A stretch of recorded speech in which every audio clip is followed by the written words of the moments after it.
Hi all welcome to footy arena. ഇന്ന് Paulista എവണിൽ നടന്ന semifinal പോരാട്ടത്തിൽ കൊറിന്ത്യൻസ് 1-2 ഗോളുകൾക്ക് സാന്റോസിനെ പരാജയപ്പെടുത്തിയിരുന്നു. ഈ മത്സരത്തിൽ നെയ്മർ പരിക്കിൻ്റെ പ്രശ്നങ്ങൾ കാരണം കളിച്ചിരുന്നില്ല. നിലവിൽ കൊറിന്ത്യൻസിൻ്റെ പരിശീലകരിൽ ഒരാൾ എമിലിയാനോ ഡയസ് ആണ്. അദ്ദേഹം അർജന്റീൻ പൗരത്വമുള്ള ഒരു വ്യക്തിയാണ്. റാമോൻ ഡയസിൻ്റെ മകൻ കൂടിയാണ് എമിലിയാനോ ഡയസ്. ഏതായാലും അദ്ദേഹം നെയ്മറെ കുറിച്ച് ഇപ്പോൾ സംസാരിച്ചിട്ടുണ്ട്.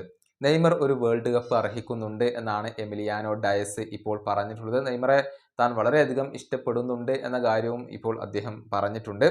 പരിശീലകന്റെ വാക്കുകൾ ഇങ്ങനെയാണ്: നെയ്മർ ഒരു റോൾ മോഡലാണ്. ഞാൻ കണ്ടുമുട്ടിയ സമയത്ത് അദ്ദേഹവുമായി സംസാരിച്ചിരുന്നു. ഞങ്ങൾ വളരെയധികം ഇഷ്ടപ്പെടുന്ന ഒരു വ്യക്തിയാണ് നെയ്മർ ജൂനിയർ. അദ്ദേഹം ബ്രസീലിന് വേണ്ടി ചെയ്ത കാര്യങ്ങൾ അതുല്യമാണ്. നെയ്മറുടെ കാര്യത്തിൽ എല്ലാവരും നല്ല രൂപത്തിൽ ശ്രദ്ധ നൽകേണ്ടതുണ്ട്. കാരണം അദ്ദേഹം ഒരു വേൾഡ് കപ്പ് നേടേണ്ടതുണ്ട്. കഴിഞ്ഞ തവണ മെസ്സി വേൾഡ് കപ്പ് നേടി. വരുന്ന വേൾഡ് കപ്പ് നെയ്മർ നേടേണ്ടതുണ്ട്. കാരണം നെയ്മർ അത് അർഹിക്കുന്നുണ്ട്. ഇതാണ് പരിശീലകനായ എമിലിയാനോ ഡയസ് പറഞ്ഞിട്ടുള്ളത്. അടുത്ത വേൾഡ് കപ്പ് തന്നെയാണ് നെയ്മറുടെ മുന്നിലുള്ള ഏറ്റവും വലിയ ലക്ഷ്യം. ഏറ്റവും മികച്ച രൂപത്തിൽ കളിച്ചുകൊണ്ട് യൂറോപ്പിലേക്ക് മടങ്ങിയെത്തുക, അവിടെ ഹൈ ലെവൽ ഫുട്ബോൾ കളിക്കുക, 2026 വേൾഡ് കപ്പിന് വേണ്ടി തയ്യാറെടുക്കുക എന്ന ലക്ഷ്യത്തോടു കൂടിയാണ് നെയ്മർ ഇപ്പോൾ മുന്നോട്ട് പോകുന്നത്. ഈ വീഡിയോയുടെ അവസാനിപ്പിക്കുന്നു. അടുത്തൊരു വീഡിയോയുമായി വീണ്ടും കാണാം.